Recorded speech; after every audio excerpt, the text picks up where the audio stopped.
BNP জনগণের রাজনীতি করে। বিএনপি প্রতিহিংসার রাজনীতি করে না। কারণ বিএনপি বারবার এদেশে ক্ষমতায় এসেছে, জনগণের পাশে ছিল।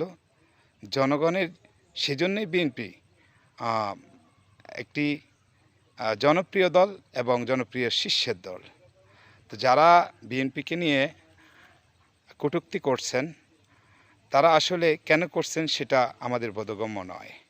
আমরা শুধু একটা কথাই বলবো, আসুন দেশের জন্য রাজনীতি করুন, দেশের মানুষের জন্য রাজনীতি করুন। ক্ষমতা তো চিরস্থায়ী নয়। আপনি জোর করে, চুরি করে, জনগণের ভোট হরণ করে ক্ষমতা নেবেন, সেই ক্ষমতা কয়দিন টিকবে? সেই ক্ষমতা তো দীর্ঘায়ু নয়। কারণ এটা গণতন্ত্রের দেশ। মানুষের মোটিভ চেঞ্জ হতে কখনো সময় লাগে না। আপনি অনিয়ম করবেন, আমিও অনিয়ম করব, তার বিরুদ্ধে মানুষের অবস্থান অবশ্যই থাকবে।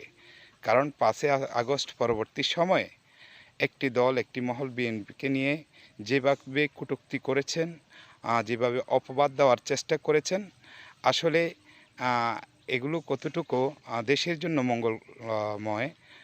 মঙ্গল বয়ে আনবে সেটা আসলে ভাববার বিষয়।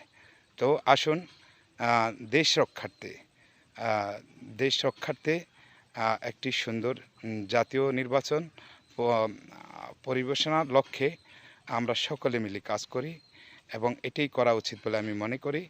ধন্যবাদ সকলকে।